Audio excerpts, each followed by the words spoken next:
All right, good afternoon, ladies and gentlemen, distinguished guests and esteemed members of the Baltimore County Police Department. I'm Major Michael Cortez III, and I'm honored to welcome you to this historic day as we commemorate the 150th anniversary of the Baltimore County Police Department. At this time, please rise for the posting of the colors by the Baltimore County Police Ceremonial Honor Guard Unit and the singing of the National Anthem and Pledge of Allegiance by Officer Timothy Thulian. Please remain standing for the invocation by Baltimore County Police Chaplain Bishop Reginald L. Kennedy.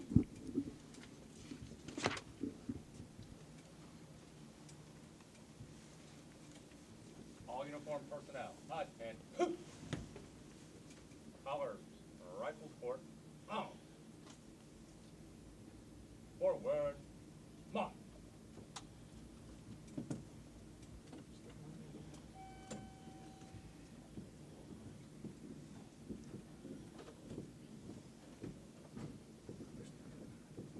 Colors, hope. Ready, base.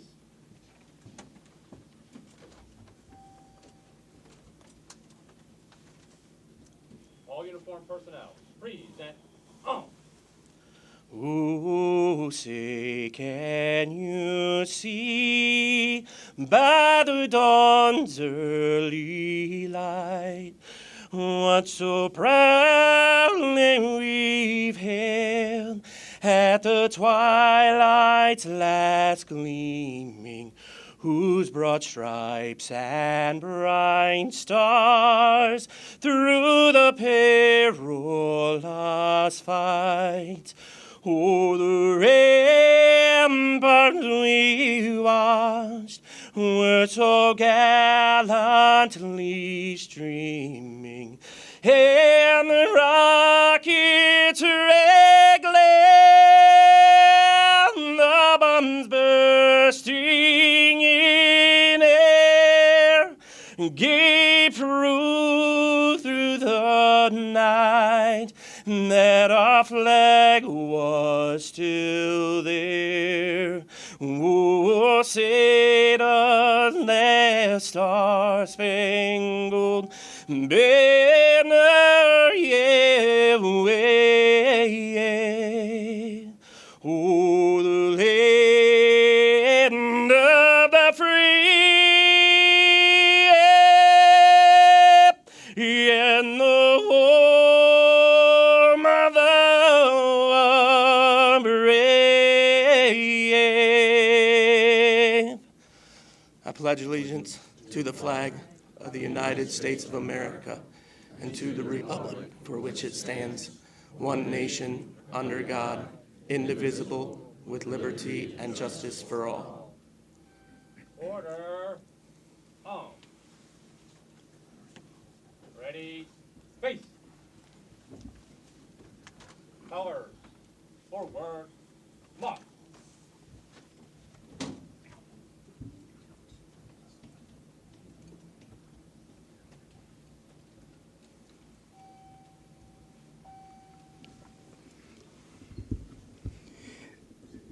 May we bow our heads in prayer.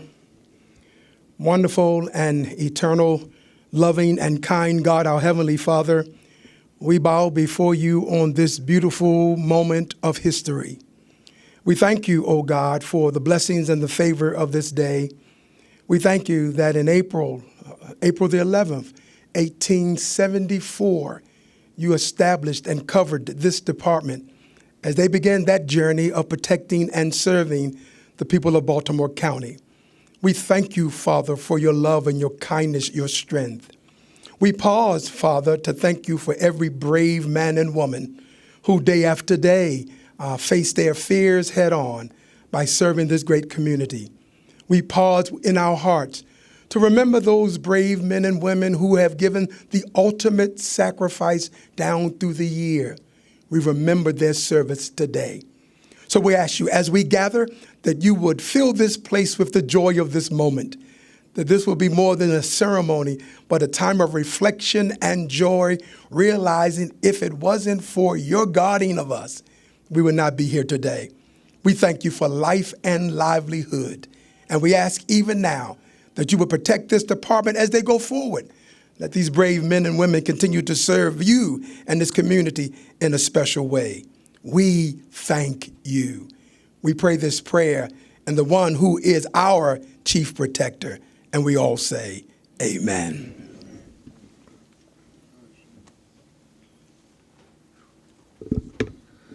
Thank you, Bishop Kennedy. Officer Thulian and our Ceremonial Honor Guard Unit. Ladies and gentlemen, please be seated.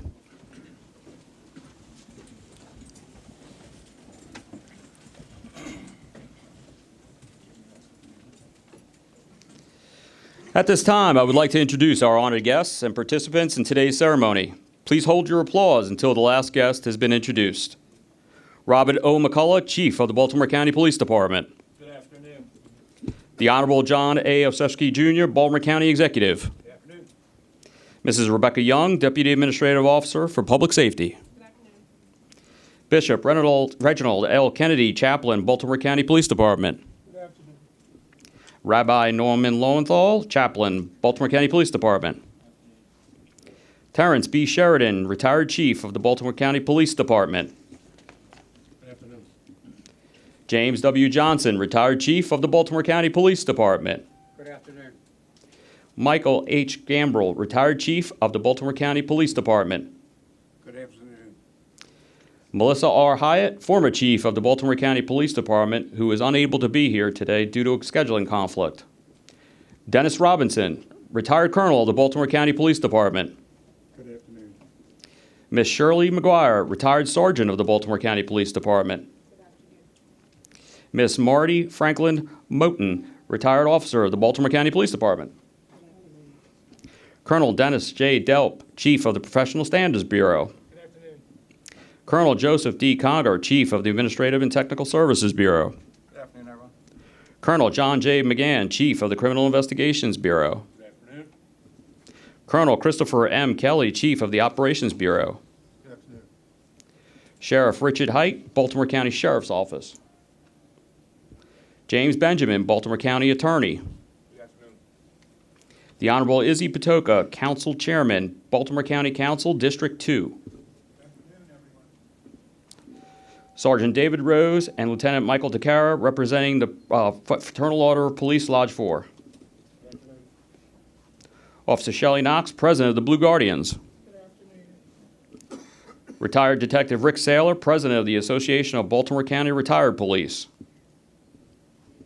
Retired Major Joseph Zerhusen, representing the Baltimore County Police Assistance and Relief Fund. Mrs. Grace Ann Rabin, President of the Executive Council of the Police Community Relations Council. Good afternoon. I'd like to recognize the members of the Association of Baltimore County Women's Police. And lastly, I'd like to recognize the members of the Baltimore County Police Foundation. Please join me in welcoming our honored guests.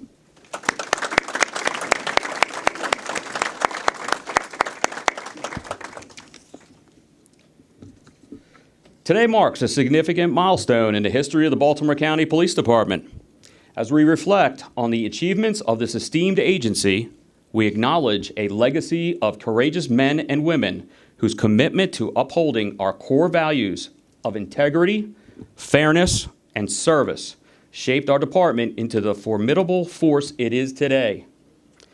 We salute our fellow officers who stand alongside us today, whose dedication to duty exemplifies the highest standards of professionalism. Moreover, we pay tribute to the brave men and women who made the ultimate sacrifice in the line of duty. Their valor and selflessness serve as a poignant reminder of the dangers faced by our law enforcement officers every single day. Please join me in a moment of silence to honor the memory of our 10 fallen heroes.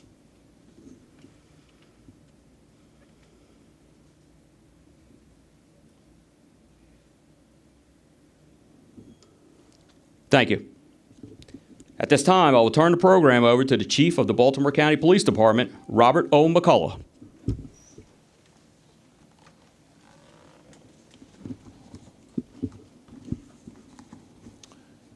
Good afternoon. Good afternoon, everybody. I know it's a little warm, right? It's a little warm, a little hot. I would like to welcome all of our distinguished guests, family members, and friends. I would also like to say to our many retirees represented here today, welcome home. Because this is your home and will always be your home forever. Whether active or retired, or even a combination of these days, we all have given most of our lives to this profession. Never forget, the people who worked here throughout the history of this department make up the department, nothing else. Today, as we stand on the shoulders of all those who came before us, we celebrate a remarkable milestone in the history of the Baltimore County Police Department, 150 years. 150 years of policing. Just think about that. During the past century and a half, this department and its members have adapted, evolved, and met the ever-changing needs of the communities we serve. Each generation committed to the next in building a foundation to advance the profession and provide the necessary support for those who walked in their footsteps. Over the past 150 years, and in the evolution of policing in Baltimore County, one constant has remained, and that is the commitment, courage, and compassion displayed by our members who have proudly served. This dedication dates back to April the 11th, 1874, when our first officers earned $2 a day, $3 if they owned their own horse. In 1916, 42 years later, the department rode into the new era of law enforcement when it purchased and put into service its first automobile and motorcycle. That new method of mobility in policing paved the way for enhanced communications. In 1942, officers began to utilize a two-way radio system, but continued to use call boxes into the early 1970s.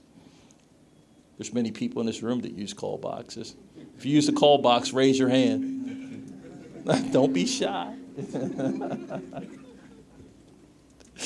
In the 1970s, the department formed some key specialized units that are still around today, including the tactical team, the hostage negotiations team, and the Marine unit. In 1982, citizen-oriented police enforcement began. We called it COPE. It was formed and would become the present-day community outreach teams that we know today. And in 1990, the department's first helicopter took to the sky. Today, some 34 years later, we have a drone program, in-car computers that can be linked to school security cameras, and officers equipped with body-worn cameras. And just as technology our members utilize has changed, so have the expectations of society and our style of policing. Each era and each generation have been presented with unique obstacles and challenges that the members of this great department have proudly faced and successfully overcome with resilience and professionalism. Today, we pay tribute to each officer who has worn this badge and honor the memory of each of our fallen heroes who have made the ultimate sacrifice while serving and protecting Baltimore County. To their families, we express our deepest gratitude.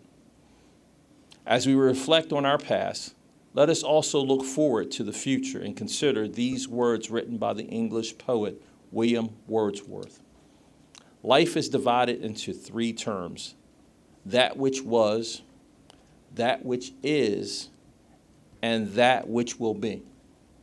Let us learn from the past to profit the present, and from the present to live better in the future. On this historic day, let us continue to support each other as we embark on the next great chapter of our department's historic journey. And let us be guided by our core values of integrity, fairness, and service. In the book of Matthew, the 5th chapter, 9th verse, it says, "Blessed are the peacemakers, for they shall be called the children of God." Before I conclude, I would like to personally thank Major Paul Borowski and Detective Phil Crumbecker for all the hard work that those two have done. Without them, this event today would not have happened. I also want to thank Miss Elena DeLucia and Miss Kathy Wallace for everything that they've done to also make this day a success. Lastly, I would like to say that as someone who began my career as a cadet with my dear friend Phil Crumbecker, on May 2nd, it'll be 39 years ago. I'm truly humbled and honored to serve as your police chief.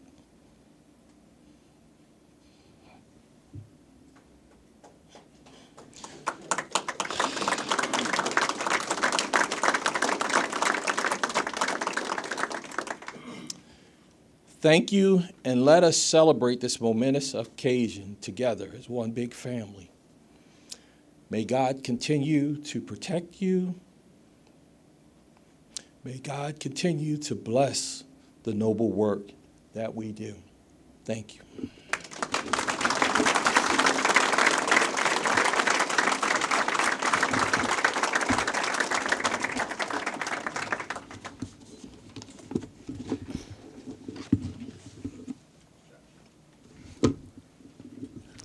Thank you, Chief McCullough. I will now turn the program over to the Baltimore County Executive, John A. Osefsky, Jr.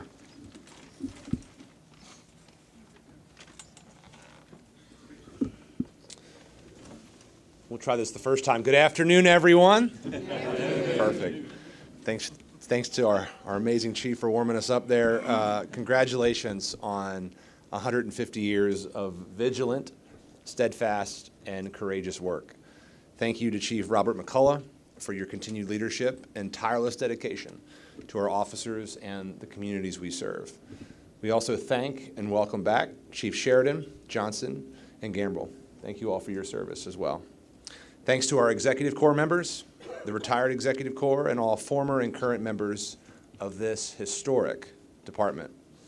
Special thanks to you, Major Mike Cortez, for your exceptional work and your service as this afternoon's MC.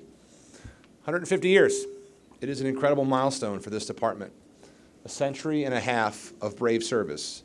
Generation after generation of officers and professional staff who are proud to wear the badge, put on the uniform, and keep our community safe. As a former history teacher, I know how important it is to look back on the past so that we can learn about where we started, celebrate how we've changed, and envision together where we're going. When this department started back in 1874, public safety looked a little different in Baltimore County, and we've had 5 different police chiefs who managed each district separately. Over time, they were consolidated under our first Marshal of Police, Charles O. Kemp, and Baltimore County began to update and strengthen our hiring practices to ensure that the officers of this department were prepared to keep our residents safe. This included 3 women who became the first females to join the department as matrons and special officers in 1913. In 1952, the Baltimore County Police Department welcomed the first 3 black officers into their ranks as well. This department has continued to evolve and change, welcoming new heroes in your ranks and culminating in Baltimore County Police Department becoming the first major department in the country to be awarded national accreditation back in 1984. Another huge milestone 110 years after you began. Since then, you've continued to use data-driven solutions, new technology, and stronger community relations to ensure that our residents are safe and feel safe. You haven't stopped making history either. 5 years ago, this department swore in the first female police chief in our county's history, and last year we welcomed our first black police chief as well. Thank you to former Chief Hyatt and current Chief McCullough for your trailblazing leadership and for your commitment to Baltimore County. We are stronger because of you. And Chief, today, your leadership continues to inspire the men and women of this department to continue making history and to stay dedicated even in the most difficult of moments. I know this dedication comes at a cost. We see it in honoring those officers who we lost in service. I see it up close with a brother of mine who has the honor and privilege of serving alongside you today. I see it when we visit places like shock trauma, when we have officers injured in the line of duty. We're grateful not just for your willingness to make these sacrifices, but because of the ways in which you take these dangerous situations and turn them into opportunities to engage with our residents, to learn more about the communities you serve, to transform into a model of respectful, responsive, and effective service. Earlier today, we presented our fiscal year 25 budget, and when we were crafting this document, we did take a look back at some of the greatest accomplishments we've achieved together. That starts with the men and women who wear the uniform every day. And we're proud that in these past 6 years alone, we've made historic investments in our officers to make them among the best compensated in the region. As the chief pointed out, we've made a lot of progress from the days when you were paid $2 a day for service or $3 when you had your own horse, Chief.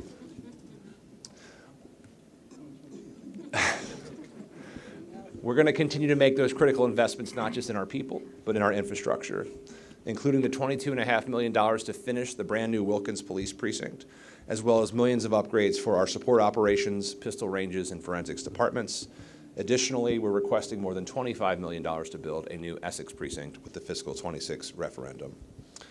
All of these investments come on top of a historic achievement list like the Bipartisan Smart Policing Act, historic reforms that have increased transparency in our departments, the expansion of the Internal Affairs Division, and the investment in body-worn cameras. Together, we have made it clear that we can hold officers to a high standard while also ensuring we give them all the support and funding they need to meet them. As you all have consistently shown, you have exceeded expectations and made Baltimore County a safer place to live, work, and raise a family. We're so proud to celebrate 150 years of excellent service with all of you, and we're thrilled to be your partner for years to come. Looking forward to celebrating another 150 years and more of exceptional service. God bless. Thanks.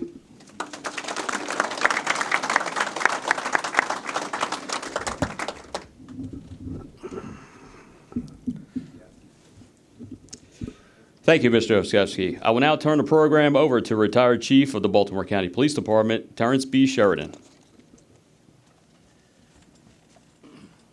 Good afternoon, and thank you, Major. As good Chief McCullough said, it's an honor and a privilege to be here, to be among so many people that have dedicated their lives and the people that support law enforcement day in and day out.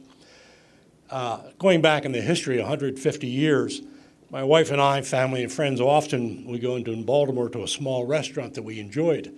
And I used to laugh thinking it 150 years ago was in Baltimore County.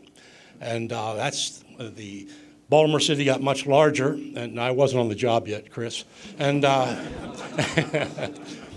but what makes this organization so exceptional is the recruiting, the hiring, training, and placement of people that make a difference day in and day out. If you didn't have such exceptional people, I don't believe this organization would be as successful as it is. Having been around law enforcement a long time, this is one of the best organizations there is. Very effective, very efficient, do a great job, tenacious, and competent. And they do it day in and day out. And for 150 years, they've set a high standard. Baltimore County is recognized internationally as an exceptional law enforcement organization. And it's because of the exceptional people that work here. The exceptional support we get from our citizens. That doesn't come by accident. It comes by working hard. But it's the people that make a difference. Every job is important. If a job fails, then we have an issue or a problem. Everyone has to work together, and that's what's so great about this organization. And as I look at it today with people that are looking at law enforcement as evil, it is not. You need good law enforcement to keep people safe and secure in their lives and how they go about their daily business. If good law enforcement's not there, then we've failed. This is a good organization. It gets better every day. Technology is important, but again, it gets back to the people that make a difference. Congratulations on 150 years, and it's great to see some old friends I haven't seen in a while. And a little bit of bantering always goes a long way, and I love the personalities of these people. They get joking about things, we laugh about things. Gallows humor. And when you're dealing with such an important government process, oftentimes you have to break from that stoic environment and start laughing at yourself and laughing about what's going on, because this is serious business. It's life and death stuff. Thank you very much.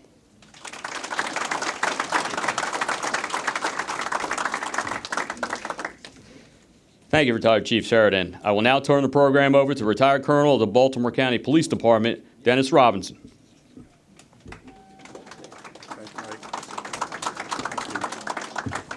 I'm going to apologize first because my talk is about 15 minutes long. And it is. And it had to be actually 14 minutes and 47 seconds when my wife timed, because I wanted to keep it under the 15. But when Phil asked me to talk about history, I can't imagine any way to talk about it in less than hours, actually. But anyway, good afternoon. For a celebration like this, age is certainly a relative concept. As I ponder why Phil asked me to give this talk, I scan the crowd and see that I'm older than most of you in the back rows. I'm also fully aware that I started my career well before most of you were born. While I feel pretty good, I'll paraphrase an often heard sentiment, I should say. My brain feels like I'm in my 30s. My body often disagrees. My last point relative to age is I was present at the 100th anniversary celebration. The 100th anniversary of the department 50 years ago, so to be here for the 150th is quite an honor. At the 100th celebration banquet, I was a few months out of the academy. I think it was about 4 months. I, along with another officer, were assigned as the doorman to sit there, and they said, "Look pretty," so we did. We did our best anyway. We were rewarded with a dinner and a commemorative plate that we still have hanging up with all my police stuff. Chief McCullough, for the banquet coming up later this year, I know of 2 outstanding replacements for the position I held back at that time 50 years ago. You might guess who I'm going to say. Sergeant Joe Robinson and Sergeant Chris Robinson. They certainly have the genes for it, and they will not disappoint you. And I will make sure they're on time.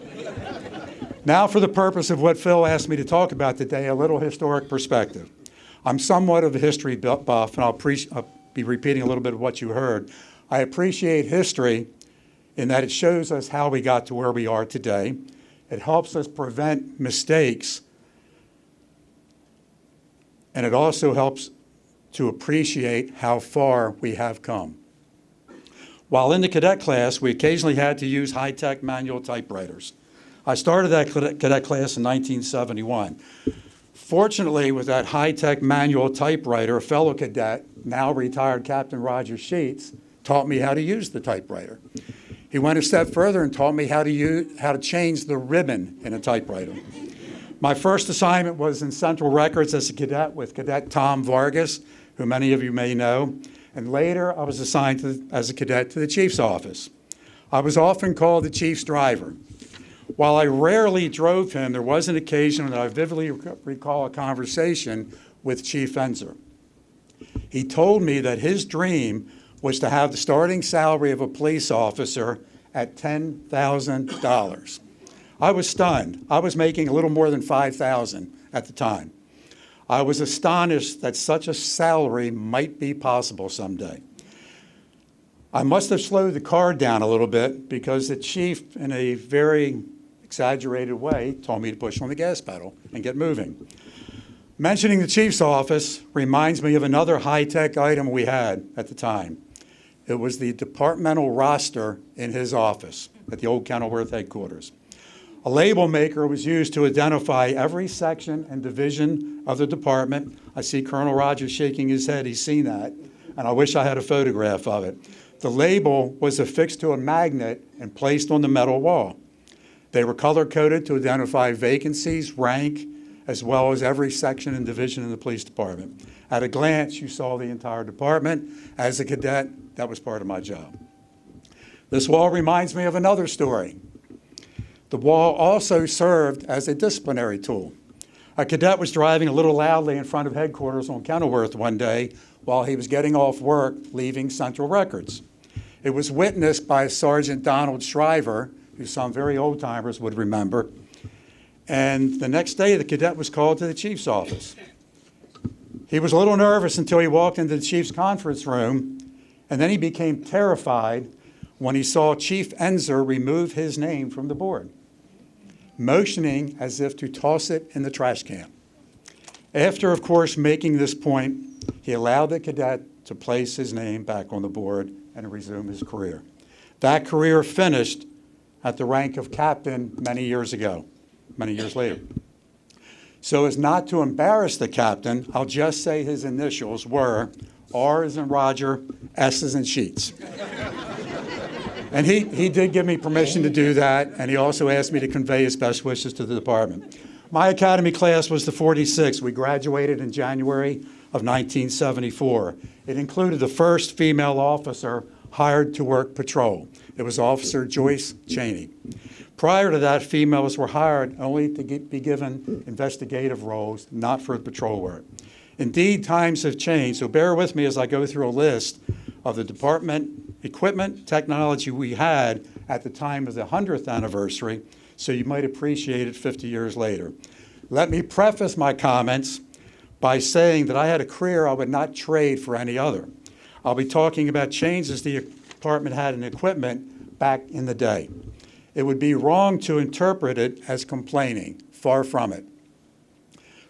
My philosophy in doing the job was not to focus on what latest gadgets or technology we might come up with, but in doing the job with what we had. And at that time, we had no concept of what could be coming 50 years later. Progress is and has proven to be inevitable, but the reality is that it does not happen immediately. So let's talk about 50 years ago. The patrol uniform we wore was what the honor guard is wearing today. It's exactly what we wore on patrol, Sam Brown belt and all. It's not practical to wear that nowadays with the equipment that police officers have to carry, but I will say appearance does make a difference. We wore white long sleeve shirts year-round and ties year-round. Communications did not exist in terms of the 911 center. We had a headquarters dispatch center in the old Kenilworth building in the corner of the building.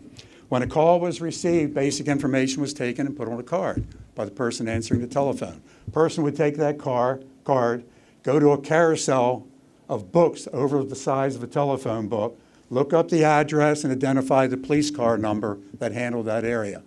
That person would then put that card on a moving track. The track would go down the course to one of three dispatchers, East Patrol, West Patrol, and Central Patrol. I heard a story once where somebody sent the card down and took a match to it to kind of wake somebody up. But I don't even know the names of those people, so no risk of embarrassing those folks. An actual early dispatch console is on display at the museum. I hope you get a chance to look at it. We went from pagers with a beep signal that notified you to call dispatch to find out what the message was. Then the great advancements was a pager with texting capability on it. I was issued my first cell phone as a major. It was a shoebox type phone, big thing, really, confiscated from a drug dealer. We had ink prints versus digital. You had to take the glass, roll the ink on this pad of glass, roll each individual print, then transfer it to a paper print, not once, but 3 times. County card, state card, and federal card. A lot of you still remember that. It wasn't all that far back. There was no DNA capability, no desktops, no laptops. The IBM computers were in their infancy. They were programmed with high stacks of IBM punch cards. Most of you probably don't remember that, but I remember the guy who was working back at that section carried them literally big stacks, armfuls to go and do what he had to do with it. They were programmed to do crime analysis. Cars, we had no air conditioning in the cars that were still around from the mid-'60s to the late '60s. No AC at all. No AM, FM radios. Lights and sirens. We had one rotating red light on the roof of the car. That was it. Nowadays, a police car going down the road looks like a Christmas tree. Everything lights up in every direction imaginable, so much so that you really can't tell sometimes which direction it's coming and going. Lights everywhere. The car numbers were different. We had a series of 100, 200, and 300 to correspond with Western Patrol, Central Patrol, and Eastern Patrol. The siren was activated by pushing on a horn after changing a switch. The siren had only one tone. Sirens nowadays, you can sound like an orchestra going down the road with what they can do with those things. An upgraded version of the siren was a cone-shaped device on the roof of the police car. It was great except for when it snowed. When it snowed, the snow would become compacted in the cone, and the sound of the siren was reduced to a mere hum, and that's all you heard in the car. That worked. Radios. We only had one radio attached to a police car. You had no radio to carry with you. Any call you went to was without the benefit of it, and we had 3 channels, East, West, and Central. Another channel was for a talk-around group. It was pretty good. The system was fine until we were interrupted by what we called back in that day SCIP. SCIP was a police department in Louisiana. Their dispatch would come across our radio every bit as clear as their own dispatchers. A little while later, each precinct received one repeater radio. It was a handheld and would transmit from your handheld to your car and then to headquarters. Old-timers didn't use it, so it was always available for rookies. Old-timers didn't use it because they didn't want to be tethered to something to communicate with. We did not have body armor. When it was issued, it was a front vest only. Our weapon was a 6-shot revolver with 12 extra bullets conveniently located on the gun belt.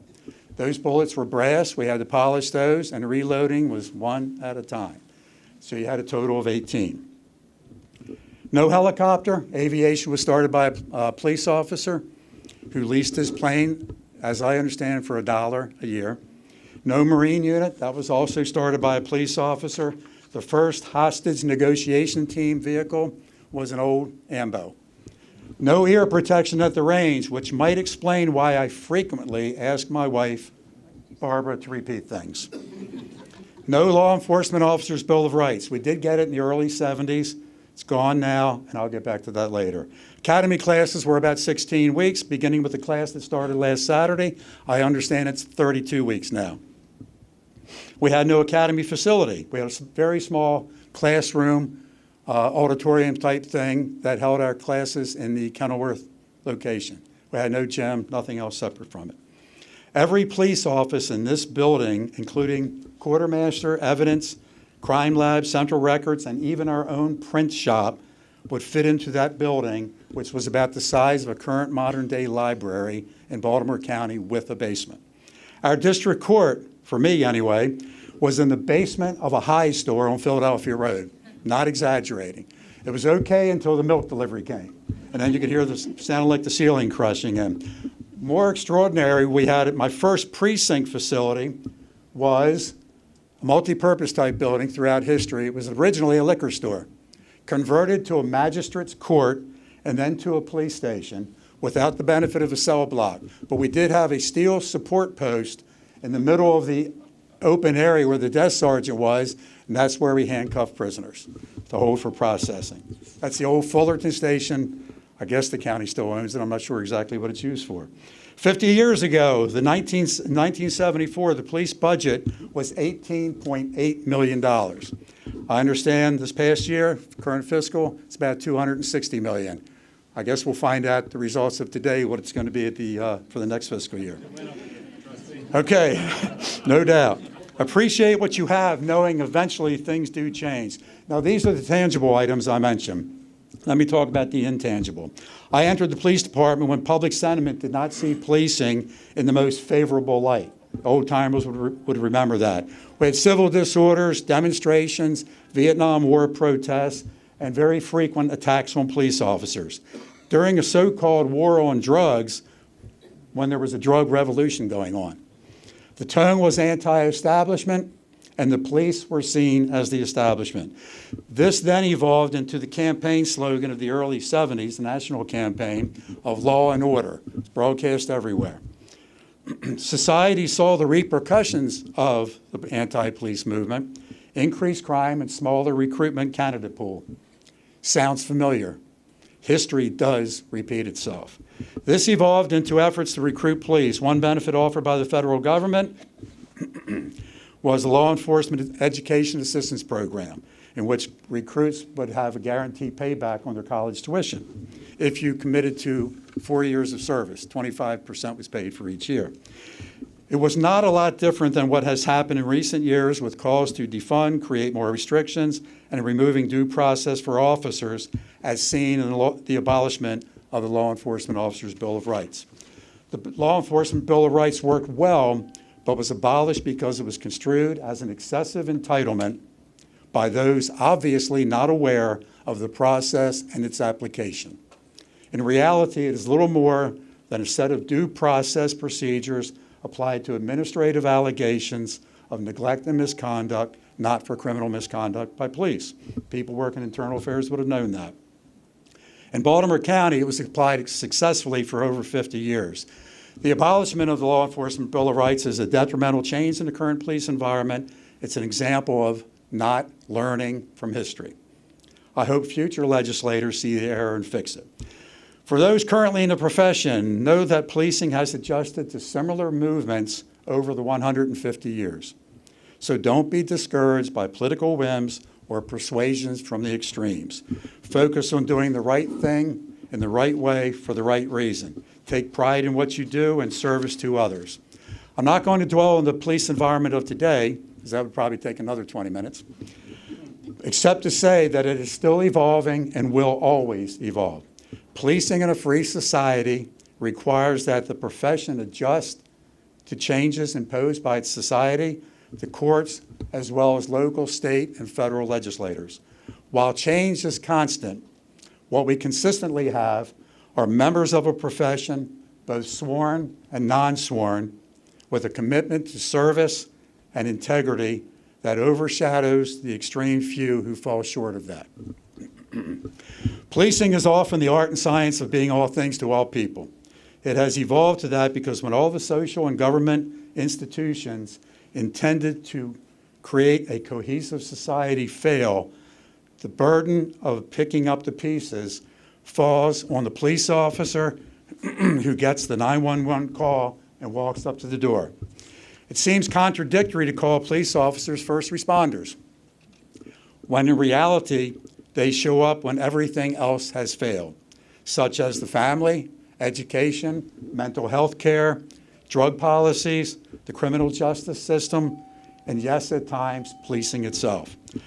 I, for one, am very fortunate to know many department members from the generation before me, those who I served alongside, and the generation following mine.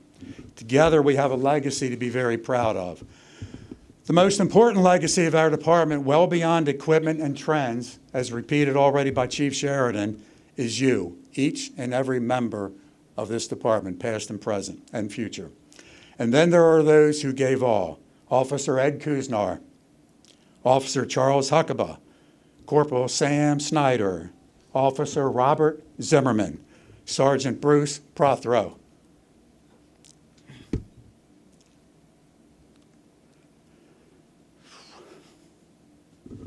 I didn't think this was going to happen.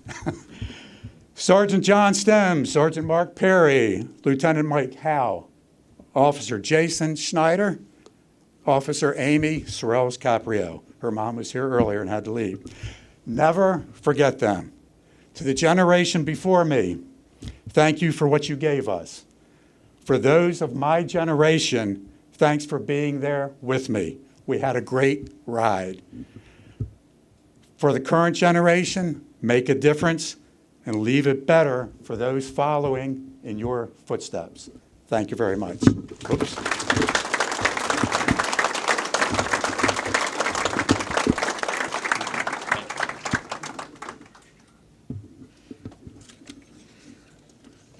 Thank you, Retired Colonel Robinson. I will now turn the program over to Retired Sergeant of the Baltimore County Police Department, Shirley McGuire.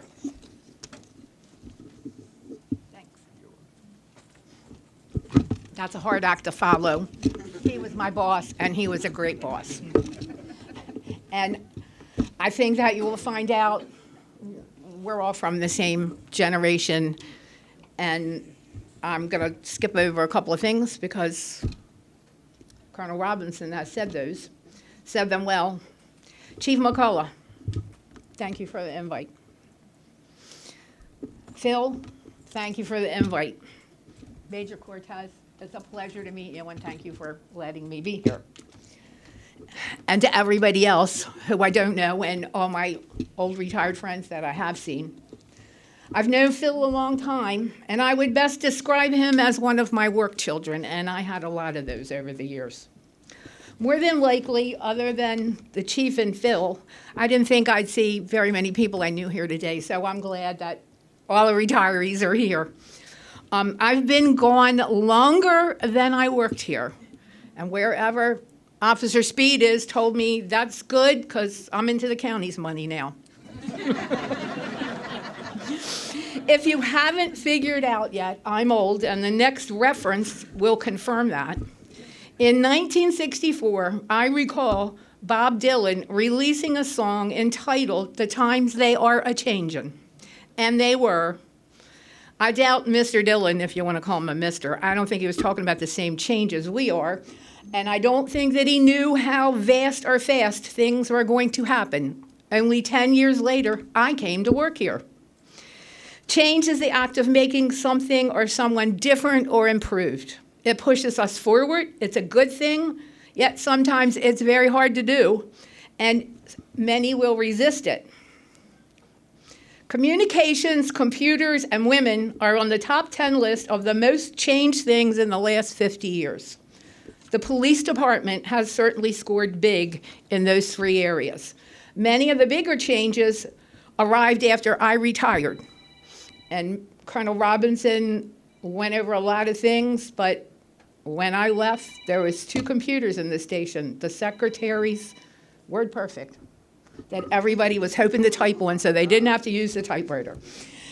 To those of you who work here now, you cannot comprehend or appreciate the advances you have without, in the words of another 60s song, because that's where I'm stuck, look behind from where we came, the history. It's important because time has proven some part of the past will resurface. It is a circle game. There's a reason I think that they put me right after Colonel Robinson, not because I work for him. It's not a Woodlawn conspiracy, because we had a few of those things going on over there. But April 11th is today, 4 more days, and it would be my exact 50-year anniversary date.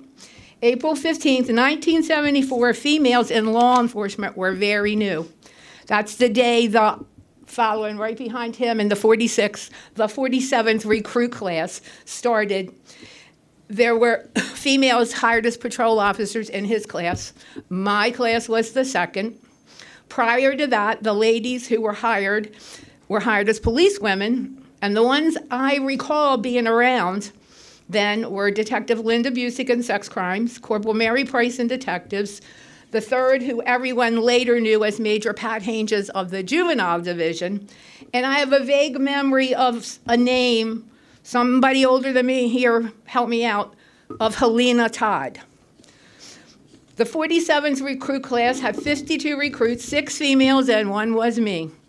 And to this day, I'm still proud that the number 1 and 2 ranking at graduation was 2 of the females. It was a very new thing then. I can distinctly remember my final interview at the old headquarters building where your jail is. It made a lasting impression. Colonel Rockenball had to be at least 7 foot tall. And he asked me, would you be afraid to learn how to shoot a gun? And I politely said I didn't think it was an option. I thought I would have to. Clearly, everyone was a little unsure of what to do with us girls then. But it all worked out, and it was accepted well. I was looking for a job involving people, a career with room to advance. It wasn't a woman's lib thing. And my motto was I was always a cop first. I just happened to be a girl. And I think I lived up to that pretty well. After spending 6 years working in a small office with a lot of numbers, the inviting starting salary, and they hadn't got to Chief Enzer's rate yet, was $9,600. And that was a very big raise for me. Discrimination, harassment, those terms didn't exist in 1974 like they do today. Was I teased, initiated, tested, watched more closely? You betcha, and it made me a better person. My thanks are always to my training officer and that first shift I had. They made me who I became. I have never forgotten those first days or years, and Woodlawn became my home. Of course, the department had something new. They had firsts, and they wanted to put everybody out in front. Officer Speed can remember it had to be 1975 because he knows when he came on. There was the promotional pictures, and they're quite humorous now. If you haven't seen Officer Speed and I on the wall in the museum in front of antique cars, please make sure you see it. It's pretty funny. And we repeated that today. We got our picture taken together in front of a very new police car in the circle. Chief McCullough, I am sure today's recruiting shots with you with 20 females works a lot better than Bob and I. Since Detective Crumbacker contacted me, we shared a lot of stories, a lot of memories. Phil, once again, used all his training knowledge and experience and expertise and his interrogation finesse and somehow conned me into rewriting my 125th yearbook article for the 150th. He won, he wore me down, just like he's done on many suspects through the years. I had many, many various assignments, and I had opportunities to do things not everyone would get to do. I was able to learn very many aspects of law enforcement and got promoted twice. I got to do some new, different, inventive, creative, and crazy things during a changing time. The colonel over there had a dream one time, and then it ended up into lots of pizzas and 1,000 hot dogs, and he got his dream come true. A great deal has changed since I started my career. Amazing changes, all moving forward, yet sometimes great change causes other areas to be neglected. Lots of modernization over the years has affected the human aspect of policing and the world too. In 1974, even though weakened some by 1998 when I retired, there was still a certain kind of respect for police and the laws. Today, so many people think the laws are for everybody else, not for them. I was raised to respect and obey police officers, and if there were issues to address them in a proper manner, not by defiance, disobedience, or disrespect. And if we had more time, I could tell you that in my father's words exactly. I'm proud to see the things the department does today, okay? When I see all the activities you have with communities and the kids, you're working hard to change the next generation. It's one of the most important things that you can do for the public to back you and support you, which is not to say that catching the bad guys is not always important. To every police officer here today, thank you for your service. To all the ladies who came after me, to those who took the path to run this joint, yay. And to those who love the work at the bottom and you stay there, bless you and thank you for sticking it out and doing your part to create a lot of good change. At the current count of 370 sworn female officers, you have 299 more than the other 7 I had to turn to. That's 37.7% increase since 1974, which I'm sure is not due to Officer Speed and I's picture. I still remember how important the numbers game is around here. 37.7 might sound good, it doesn't really mean anything. It's not a true picture of anything. It doesn't account for all the female officers who have come and retired in the interim years. And this is where all of us old people get to the hard part. But most important, it does not account for our lady cop, our fallen hero, Amy Caprio, who along with the 9 other fallen heroes gave their lives, who will be honored in the next few months in the month of May. And that, my friends, is the one very sad change that I come here today to talk about. There was only one fallen hero in 1974 when the colonel and I came on the job. And the next 7 who were lost, I knew and I work with. May they all rest in peace and never let them be forgotten. I do not envy the job you have to do in today's world. Do your best and always do the right thing. I love my job. It was very, very good to me. To all my bosses, the people I work with, Baltimore County, thank you. And let me close with words of somebody way more famous and important than me, which in my mind has a lot to do with being on this blue team. We make a living by what we get. We make a life by what we give, Winston Churchill. Be safe. Here's to your retirement. It is a lovely thing. And one more final parting shot. Colonel Rogers, to you, a special thank you for the corporal to recruit advice. I think I listened. I'm still up here running my mouth today, all these years later. He told me when I left the academy, get known, let them know who you are, girl.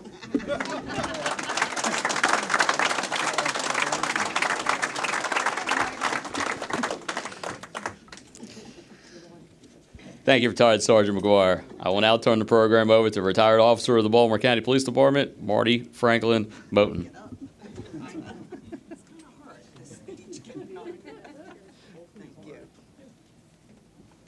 I'm so proud of you, Chief McCullough. Good afternoon, everyone. The command staff, good afternoon to you. Baltimore County Executive Johnny Olszewski. I have to say something about your last name. I have a problem pronouncing it as it's really spelled, so I have to spell it. The letter O, C-H-E-F like a chef, and ski like you're going skiing, okay? I can never pronounce your name. Johnny O's okay too. Johnny O. My sister said don't do that. Okay, first I would like to thank the Baltimore County Police Department, especially Chief McCullough and Major Paul Borowski, for inviting me to speak. In 1980, at the age of 28, I decided to enter the Baltimore County Police Department. I joined the 59th recruit class. Having 2 brothers in the Maryland State Police also encouraged me to pursue a career in law enforcement. My parents said you either become a cop or you become a teacher. So I come from a family of educators in law enforcement. I believed it should not have taken affirmative action for me to belong to any police department. I believed and I knew that I deserved to be here regardless of my race or ethnicity, and that's the truth. If my memory serves me correctly, I was one of 4 black women in the class. It was not easy because of one incident between myself and one other recruit who advised me we minorities did not belong. Well, he said that to the wrong woman. And when I finished talking to him, we had no more problems. That was not going to deter me from pursuing my law enforcement career. Maya Angelou said it best. When someone shows you who they are, you better believe it the first time. It was a very challenging time for me, especially the physical training, because I was completely out of shape. And I had been out of high school for a while. My study habits had to come back. I needed to prove to myself and no one else that I would get through the academy to graduation. After graduation, I was assigned to Precinct 3 and worked with some great people. I was in patrol for 6 years. I was later assigned to the Police Athletic League, but before that, I did a small stint in Cope. The motorcycle was too big for me, so I gave it up. I also went into community outreach, the unit, for 23 years. I became one of 7 minority officers who founded the Blue Guardians. This organization was formed for minority officers due to concerns of unfair practices that some were experiencing. The organization also wanted to make sure diversity and inclusion would be looked at when it came to minorities who wanted to transfer into specialized units. During my time as an officer, I was fortunate enough to have 2 incredible mentors, the late Corporal Gwen Parrish and Thurkey Guy of the counseling unit. I'm not sure if she still works here. Okay. Prior to Precinct 4 opening, I was approached by Captain Kim Meeks Hall, who was looking for an experienced outreach officer to assist her in setting up the new precinct outreach office. I immediately accepted the position. If anybody knows John McGee and his McGeeisms, I said, this is a perfect opportunity to get away from the McGeeisms. I must say that the best time of my 29-year career was working at Precinct 4 under Captain Kim Meeks Hall and Sergeant Vicki Wareheim. They never told us what we can't do in that unit. They always said, what can we do to make this unit better? They empowered us to devise and implement projects throughout the communities serviced by our precinct. In closing, I'd like to quote Maya Angelou one more time, and she says this: "We all should know that diversity makes for a rich tapestry, and we must understand that all the threads of this tapestry are equal in value no matter their color." So as I look at the Baltimore County Police Department today, I see it as this tapestry. This police department has come a long way. It still has a ways to go, and it must continue to improve itself by maintaining diversity and inclusion within its ranks. And I'm so honored to be here for the 150th anniversary. Mine was not as long as this man here, this third guy. Okay, thank you very much.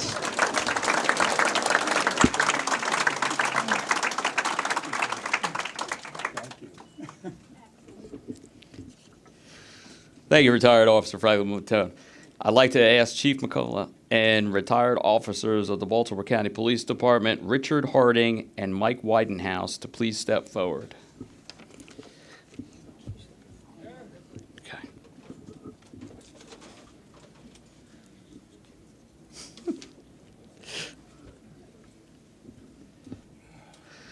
At this time, retired officers Harding and Widenhouse will present the original first Baltimore County Police Badge from 1874 and the third badge from 1901 to Chief McCullough, which will be on loan for 1 year to the department for display in the museum.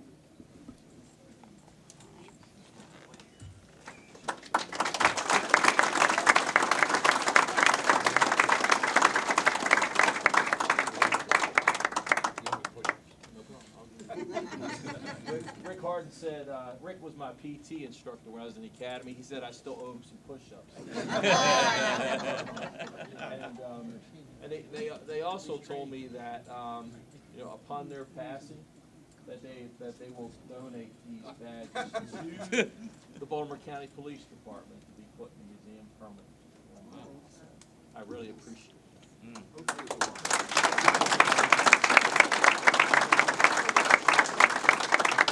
I'm going to give these to Paul and Phil because they've done a phenomenal job making that museum what it should be, and I'm excited about what it's going to become even in the future.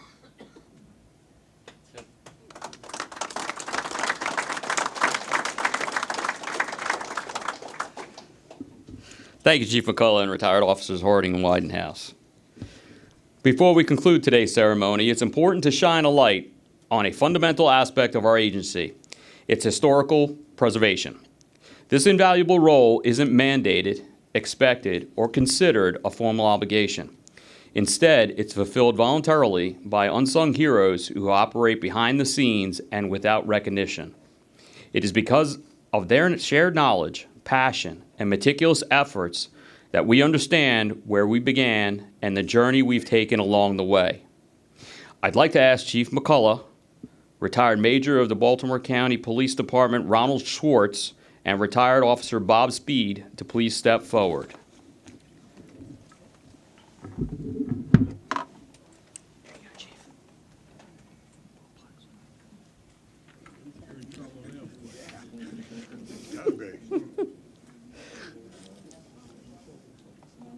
So the first one says, in appreciation of service rendered to the Baltimore County Police Department, your voluntary efforts driven purely by passion and dedication have significantly enriched the understanding of the past. Operating tirelessly behind the scenes, you have devoted decades to ensuring that our collective heritage remains vibrant and accessible to current and future generations. Your selfless work is a testament to your deep commitment to preserving our shared history.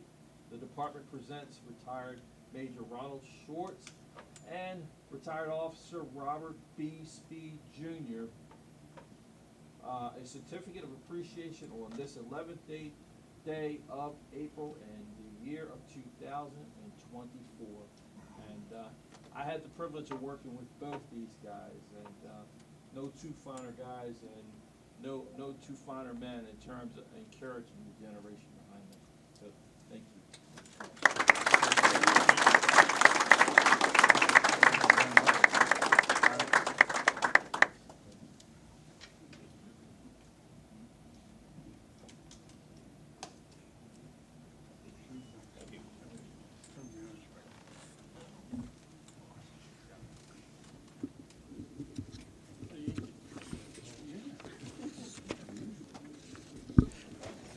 I would like to thank all of our active and retired members and specialized units who volunteered and participated in today's successful event. To Mission Barbecue for graciously supplying our members and guests with their delicious food. Thank you to Detective Philip Crumbacker for working countless hours, and also Major Paul Borowski to ensure our police museum was in impeccable condition for today's event and the future going. I'm going to pause for a moment. We're going to give these guys a hand.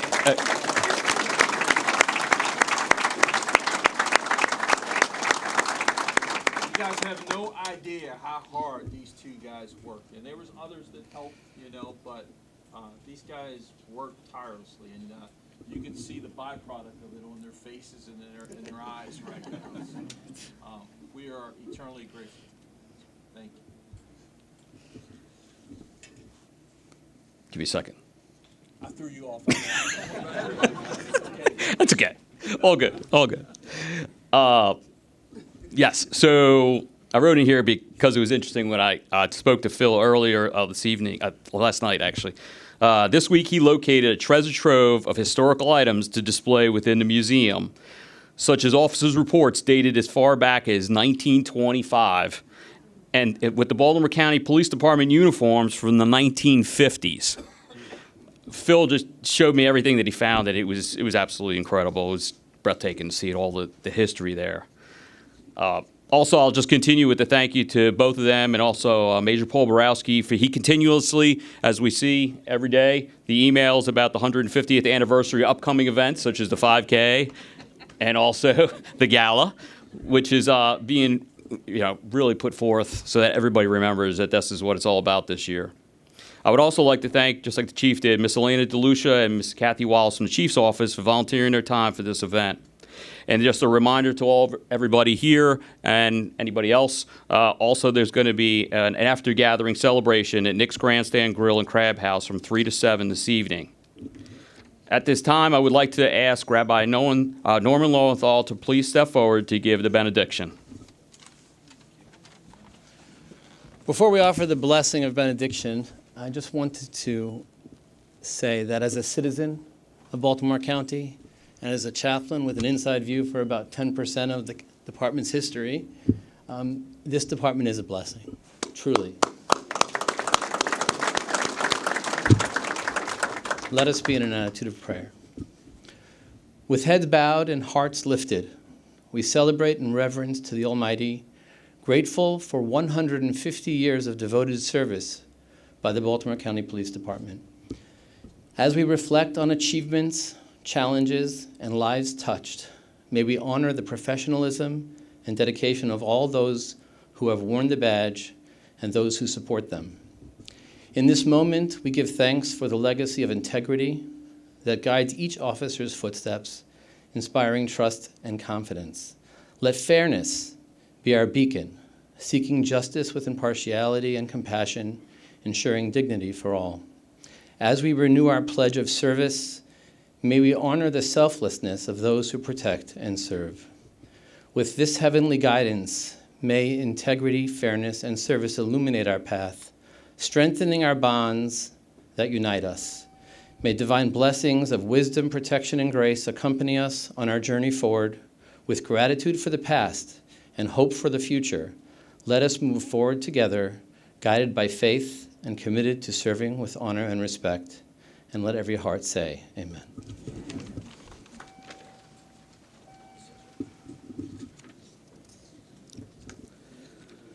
Can I get one more round of applause for all the speakers today, please?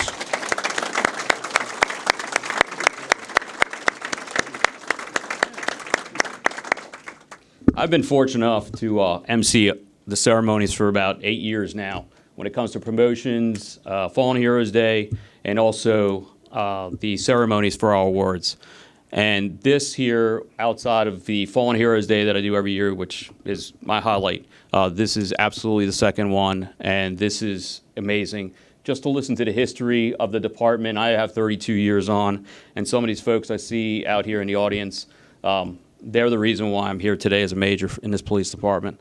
There's no two ways about it, and it's just been incredible just listening to it all. It's something to take in that I never thought I'd expect.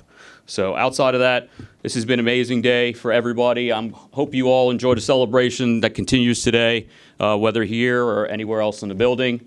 And Nick's Fish House, yes, exactly. Nick's Grandstand Grill and Crab, please, from 3 to 7. Major Borowski was able to arrange that. He did a phenomenal job with that, so I'm looking forward to going over there and kind of decompressing a little bit and having some great conversations, some history. Looking forward to that. Outside of that, please enjoy the rest of your day. I know it's warm up here. Please go get a bottle of water. Kathy Wallace told me there's bottles of water in the kitchen over there if you'd like to grab a bottle of water. Other than that, that's the end of our ceremony, folks, and thank you for coming.